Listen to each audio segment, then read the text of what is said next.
Hallo und herzlich willkommen in der Klemmbausteinwelt.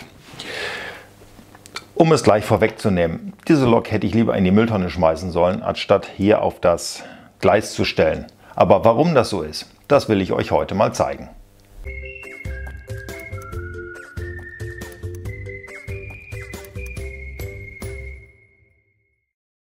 €39,95 müssen wir für diesen Karton bezahlen. Bluebricks legt uns dafür dann aber auch noch 545 Noppensteine dazu. Ich mache den mal auf. Zu dem Karton brauche ich ja im Grunde genommen nichts sagen.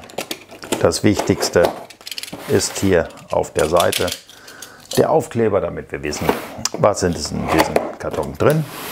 Hier ist es die E50, verpackt in ein paar Tüten, logischerweise. Die Grundplatte auf den ersten Blick sehr schön. Eine Tüte voll mit Haftreifen, verschwindet gleich bei den anderen, weil ihr wisst das, bei mir kommen sie alle da hinten hin. Ich möchte damit nicht spielen, ich möchte sie mir angucken. Ich habe euch versprochen, ich werde im Laufe des Jahres daran arbeiten, jede Lok hier wirklich mal fahren zu lassen. Das ist auch in Arbeit. Ich bestelle hier und da immer mal ein paar Teile, ich bestelle Maschinen. Das wird jetzt also bald kommen. Da lasse ich hier alles, was mit Eisenbahn zu tun hat, auch mal 2, 3 Runden, auch vielleicht ein paar mehr, wenn es funktioniert, auf den Schienen laufen, weil ich ja doch immer wieder gefragt werde, kann man damit spielen oder kann man damit nicht spielen? Ich weiß, prinzipiell bekommen wir Displaymodelle von Bluebricks, aber viele wollen sie fahren lassen. Ich gucke, funktioniert das von Hause aus, so wie Bluebricks uns die Züge schickt. Sie lassen sie ja zum Teil sogar selber fahren auf ihren Gleisanlagen.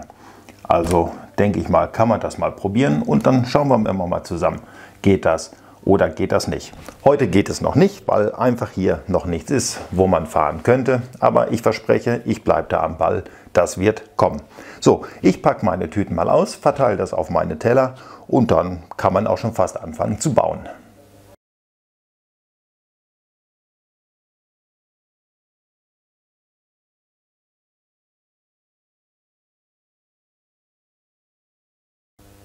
Da ist es dann auch schon passiert. Es ist alles wirklich überschaubar, so wie ihr das hier auch sehen könnt. Ein paar Teller und Schüsseln sind es geworden, aber sonderlich viel ist es nicht. Nennenswerte Teile, auf die wir jetzt achten müssen, haben wir nicht. Die Bluebricks dreifach vorhanden. Die Translierteile sind jetzt sowieso nicht so spektakulär und groß, dass man da auf Kratzer eingehen müsste, weil das ist so winzig, wenn hier was drauf ist, dass das gar nicht ins Gewicht fällt und auf den Stein fällt es sowieso nicht auf. So, ich würde sagen, ran ans Werk, den ganzen Spaß hier mal zusammengeklemmt oder muss man bei Noppenstein sagen zusammengenoppt? Ich weiß es nicht, schreibt es mir unten rein. Dann werden wir da vielleicht eine Lösung finden, ob wir es jetzt klemmen oder noppen. Mal schauen, was ihr dazu zu sagen habt. So, genug gelabert, fangen wir mal an, das Ding zusammenzubauen. Ihr wisst das, wenn irgendwas ist, dann zeige ich euch das Ganze. Und ansonsten denke ich mal, wird das hier eine recht kurzweilige Geschichte werden, könnte ich mir vorstellen. Und am Ende wird hier eine schöne Lok stehen.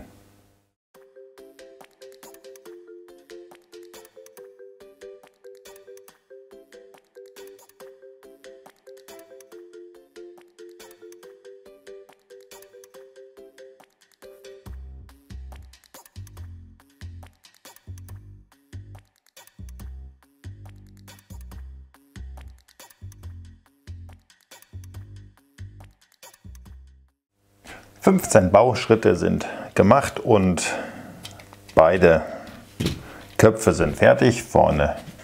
Hinten und vorne. Das ist relativ zügig gemacht. Klar, 15 Bauschritte. Wenn wir das jetzt mal hochrechnen, so wie es gebaut hätte werden sollen, wären wir jetzt bei 30.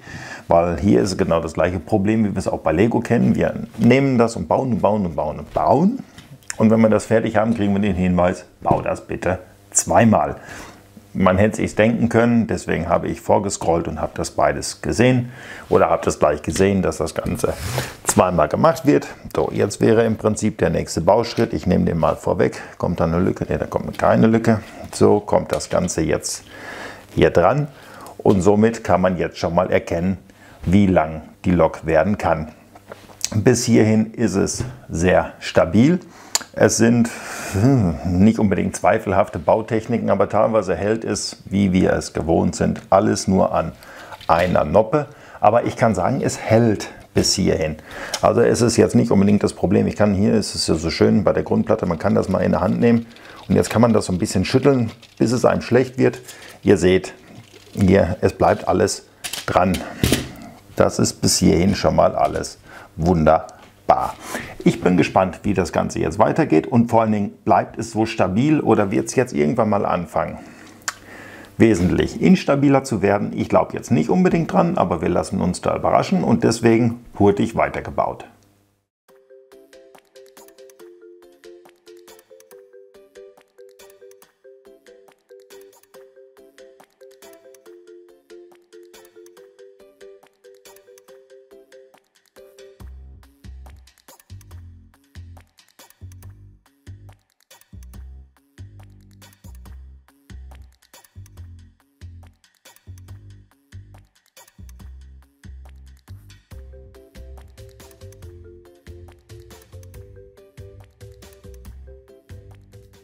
...25 Bauschritte, der 26. ist jetzt das Dach aufzulegen. Bevor ich das Dach auflege, schauen wir uns das Ganze mal an, wie die beiden Triebköpfe hier hinkommen. Das habe ich euch gezeigt. Ein bisschen enttäuschend finde ich diese Konstruktion hier in der Mitte. Also das ist alles Baurichtungsumkehr an 2 Noppen. Also 2 pro Seite, macht 4. Macht die Sache aber nicht wirklich stabil. Also das hier ist dann doch alles sehr, sehr friemelig, wo klar wieder rauskommt, das ist ein Display-Modell. Auch die Scheiben hier, ich hatte gehofft, dass da irgendwie was passiert. Irgendwie was passiert, sehr schön ausgedrückt, was das Ganze Stabilität verleiht. Das ist leider nicht so. Was ich auch ganz witzig finde, man hat uns hier die blauen Steinchen mit dabei gegeben. Hier hätte Bluebricks jetzt echt mal Geld in die Hand nehmen sollen und hätte aus den 2x2 ein 2x4 gemacht. Das hätte das Ganze stabilisiert. Sie waren aber zum Glück so nett und haben hier noch einen dritten mit dabei gelegt, der sich für mich bis jetzt noch nicht ergründet hat. Den könnte man jetzt da reinnehmen, um das Ganze hier ein bisschen stabiler hinzukriegen, weil auf diesen beiden Noppen hier ruht jetzt das ganze Dach. Das Dach als solches beim Zusammenbauen hat sich als recht instabil erwiesen. Also wirklich eine Lok, die hier nur auf Design zielt, so wie das Ganze auch gesagt wurde. Das ist ein Display-Modell und kein Zug, der zum Bespielen designt wurde. Jetzt frage ich mich aber gerade, wenn ich das hier so sehe, warum hat man denn hier 2 Noppen hingemacht? Die bringen überhaupt nichts. Also es gibt hier drin 2 Noppen, von denen ich gedacht hätte, die würden das Dach halten. Das können sie nicht einmal, weil sie viel zu tief liegen. Gut, also muss man hier dann wirklich mal selber ran. Ich scroll mal zurück. Manchmal macht man ja auch was falsch, aber ich bin mir relativ sicher, das Dach wurde nie, aber auch wirklich nicht einmal von unten gezeigt, dass man da an der Unterkonstruktion, oh, alle schwere Worte heute Morgen, an der Unterkonstruktion hätte irgendwas. Nein, also dieses Dach wird prinzipiell immer nur von oben gezeigt. Nein, und dann auf einmal wird es aufgelegt. Ich habe hier die beiden Noppen, an denen ich jetzt ein bisschen was befestigen könnte, wenn ich wollte. Möchte ich, kann ich aber nicht, weil hier nichts passiert ist. So, das heißt, hier muss dann, ich lege das jetzt mal hier hin, damit ihr das als Ganzes seht, hier muss dann meine Kramkiste herhalten oder vielleicht ein paar Reststeine, also nur an den Noppen hier vorne. Nee, also da fällt hier schon wieder alles runter. Also hier ist mal wieder eine Lok, wo ich sage, wenn sie fertig ist, wird sie schön aussehen. Aber bautechnisch, zumindest mit den China-Steinen, eine Katastrophe. Ihr seht das, also dann liegt hier wieder was. So könnte man hier ein bisschen Stabilität hinbringen, aber ihr seht das, könnt ihr das sehen? Ich komme mal näher ran. Das ist dann also zu tief. Hier müssen 2 Plates drunter. Da kann ich dann nur empfehlen, weil ich das Ganze weiß, wie schwierig das wird. Versucht da irgendwas zu kriegen, 4×4, dass ihr da was Großflächigeres habt, damit ihr, ich halte es mal so rum, dann könnt ihr das hier unten noch ein bisschen mehr stabilisieren, weil genau das hier ist die Verbindungskante. Also da ist auch hier, ja, man kann das glaube ich sehen, ich muss die Finger mal wegnehmen. Ja, man kann das wunderbar sehen. Also hier bricht es sowieso ständig auseinander, weil hier nur ganz, ganz wenig Möglichkeiten zum Halten sind. Also suche ich mir da jetzt aus meiner Kramkiste mal was zusammen, stabilisiere das Ganze, lege das Dach auf, dann kommt der ganze Unterbau von der Lok. Ich glaube, ich mache den vorher. Jetzt kann ich die Lok noch umdrehen, das werde ich gleich nicht mehr können. Das fällt nämlich auch so schon alles ganz gut auseinander. Also das ist also vom Halten her, nein. Es gibt Klemmbaustein-YouTuber, die geben die Klemmkraft mittlerweile in irgendwelchen Werten an. Ich glaube, ich muss mal einen Lokvergleich hier ziehen. Also diese E50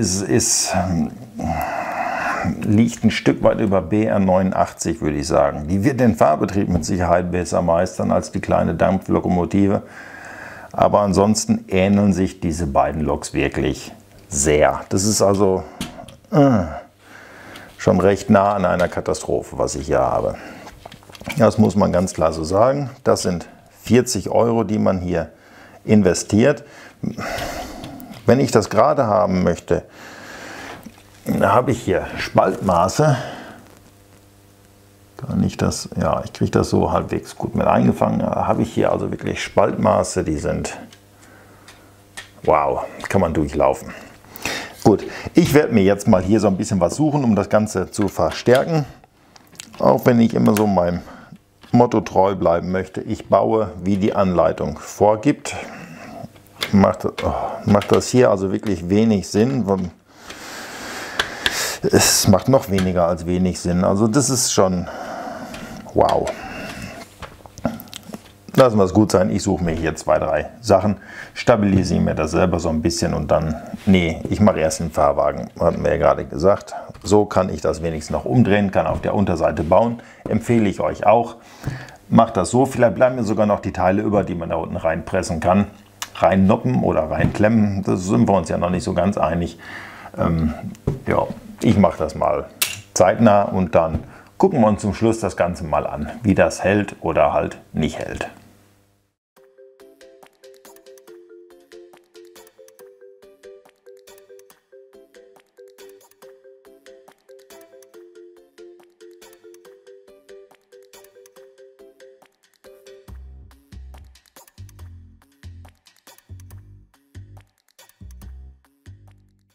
Die Lok steht nun auf ihren eigenen 2 Rädern. Mehr schlecht als recht, aber sie steht. Also bis hierhin muss ich sagen, also das war wirklich enttäuschend. Ich habe schon mehrere Loks gebaut, ich habe dabei Katastrophen erlebt und auch schöne Sachen, aber hier erlebe ich eine Katastrophe nach der anderen.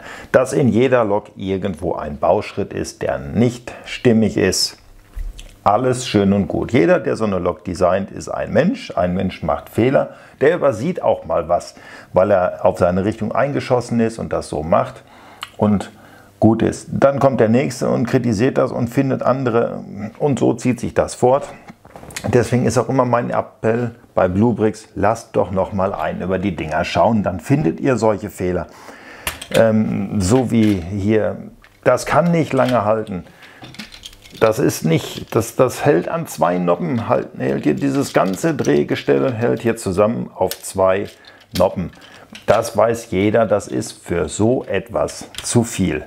Ja, in der Vitrine passt es, da stelle ich es einmal hin und das wird halten und darauf kommt es bei dem Modell drauf an, aber ich weiß ganz genau, einige von euch wollen das fahren sehen, das Ganze. Es sind auch teilweise nur Kleinigkeiten, so wie ich das hier gezeigt hatte. Hier, ne, gut, jetzt ist ein bisschen viel rausgekommen, war nicht so geplant.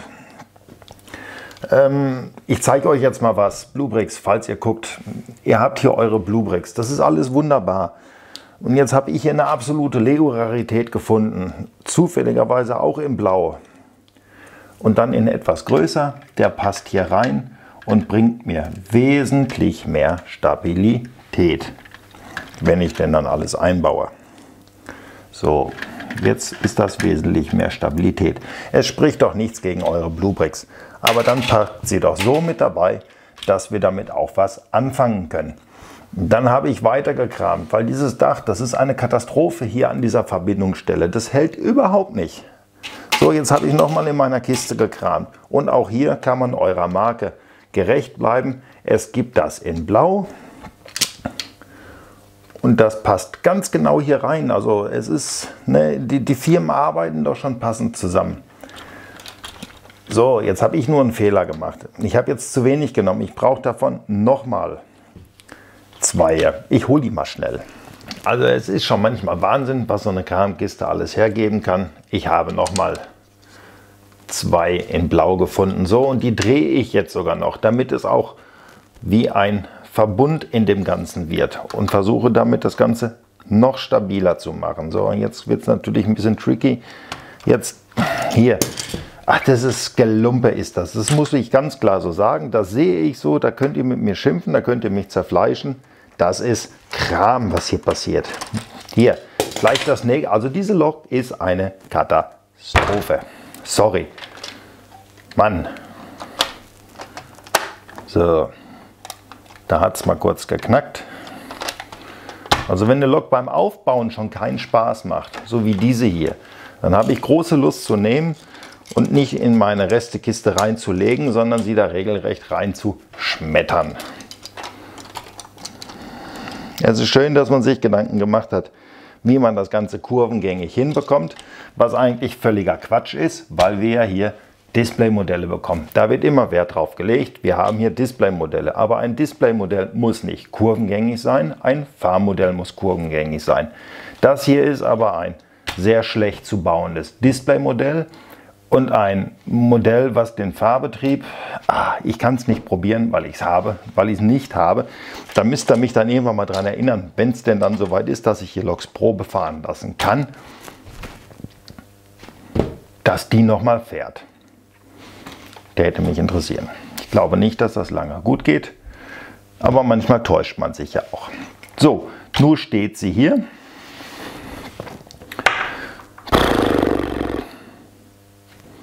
Sie steht hier. Ich bin gerade...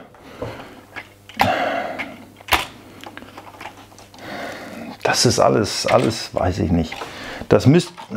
Hier fällt es wieder an. Wir lassen das so liegen. Es gibt ein Fazit. Wir haben hier eine Lok, die ist schon auseinander am Bröseln, bevor sie zusammen ist.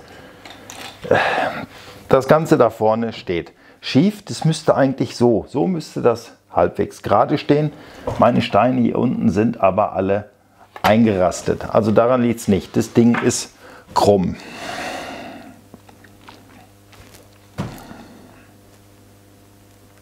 Bildet euch eure eigene Meinung. Also ich bin jetzt wirklich so gerade an dem Punkt. Ich glaube, das ist das erste Mal in meinen Videos, dass ich meinungslos bin. Also Faktum ist, hier ist ein bisschen was an Arbeit zu investieren. Wir lassen es gut sein für heute. Ich bedanke mich bei euch für eure Aufmerksamkeit, vor allen Dingen für euer Interesse, dass ihr euch hier so einen Schwachsinn angeguckt habt bis zum Ende. Also ich hoffe nicht, dass mein Video so ist, aber diese Lok bezeichne ich persönlich jetzt mal als Schwachsinn. Wie seht ihr das Ganze? Schreibt es mir unten in die Kommentare. Wenn es euch gefallen hat, dann gerne den Daumen hoch. Hat es euch nicht gefallen, ich schiebe das dann mal auf die Lok, dann... Es versaut mir meinen Kanaldurchschnitt, aber dann drückt den Daumen runter. Ich denke mal, dieses Mal wird ja nicht ich das Ganze sein, es wird meine Lok sein. Wenn ihr noch kein Abo habt, dann freue ich mich natürlich wahnsinnig darüber. Drückt auch gerne die Glocke, dann bekommt ihr Infos, sobald etwas Neues von mir online geht. Tut mir bitte einen Gefallen. Nächste Woche gibt es natürlich wieder ein Video von mir. Seid da und seid gesund. Gebt auf euch Acht, gebt auf eure Mitmenschen Acht. Macht nichts, was ihr momentan nicht machen sollt. Das wäre ein Herzenswunsch von mir. Nein, ich muss noch mal ein kleines bisschen aufzeigen. Das ist in dem ganzen Stress hier bei mir beinahe untergegangen. Ich bekomme Anfragen, wo es immer heißt, boah Olli, die Wirtschaft liegt so ein bisschen am Boden, auch den Klemmbausteinläden geht es nicht gut. Kannst du nicht mal den und den so ein bisschen bewerben, damit der ein oder andere bei dir bestellt? Das ist eine Frage, die bekomme ich wahnsinnig oft in letzter Zeit gestellt. Und was soll ich dazu sagen? Ich kann jetzt nicht sagen, kauft bitte alles bei Geschäft A oder kauft alles bei Geschäft B. Ich kann noch nicht sagen, fahrt zu Geschäft A und zu Geschäft B, weil ich werde C vergessen. Es gibt so viele Klemmbausteinläden, die es natürlich verdient hätten, wenn sie unterstützt werden. Da brauchen wir gar nicht drüber reden. Jeder gibt sein Herzblut für das, was er macht, ob er jetzt Lego verkauft oder ob er Äpfel verkauft. Aber ich möchte jetzt nicht gezielt sagen, kauf bei dem, kauf bei dem. Sicherlich sind die Händler, die gilt es immer zu unterstützen. Ne? Kauft lieber bei den Geschäften um die Ecke, auch wenn sie 2 Euro mehr kosten als Amazon. Ich bin jemand, der hasst Amazon. Das gebe ich zu, da stehe ich auch zu. Ich mag diesen Laden überhaupt nicht. Er macht die Läden, die kleineren Händler kaputt, indem sie einfach nur die Preise unterbieten. Kommen dann her und sagen, oh hier, du kannst auch unseren Marktplatz nutzen. Da spreche ich aus eigener Erfahrung. Hier, ihr wisst, dass ich hier meine Tasse habe und ich habe lange geguckt, wem gebe ich das Ganze an die Hand, dass er sie für mich verschickt, und habe da auch bei Amazon in dem Marktplatz geguckt und habe mich verarscht gefühlt, was dieser Konzern mit einem machen möchte, sobald man da was verkaufen möchte. Der zieht einen ja echt die Hosen runter. Also deswegen, ich bin immer dafür, kauft bei den Kleinläden, gebt den Euro mehr aus, aber kauft nicht bei diesem großen Konzern. Das ist Blödsinn. Deswegen findet ihr da drunten auch keine Links von Amazon bei mir. Diesen Laden boykottiere ich, wo ich nur kann. Die Links von Bluebrick sind hier unten, einfach nur für euch, damit ihr schnell diese Modelle bekommen könnt. Dürft ihr auch gerne drüber bestellen, verdiene ich einen Euro mehr im Monat und ihr wisst schnell, wo ihr sie herkriegen könnt. Also drückt ruhig den Link, wenn ihr das 1000 Mal macht, dann habe ich auch 100 Euro im Monat verdient. Da freue ich mich, da kaufe ich sofort 2 Sets mehr und zeige euch das, egal wie schlecht oder wie gut die sind. So, also wie gesagt, unterstützt die Klemmbausteinhändler. Vor Ort geht es aktuell, denke ich mal, noch nicht, aber dann bestellt bei denen online, damit nicht ganz so viele jetzt vor dieser Krise kapitulieren müssen und dass sie auch danach immer noch für euch da sein können und euch weiterhin schöne Sets verkaufen können. So, das zu den ganzen Anfragen, die ihr da an mich gestellt habt. Ich hoffe, ich habe das zu Genüge jetzt erklärt und habe mich da jetzt nicht völlig verhaspelt. Mir liegt immer noch das Ding quer im Magen, muss ich ganz ehrlich sagen. So, verabschiedet hatte ich mich. Geschwafelt habe ich schon wieder viel zu viel. Ich hoffe, wie gesagt, wir sehen uns gesund bei meinem nächsten Video wieder. Und nochmals danke für eure Aufmerksamkeit.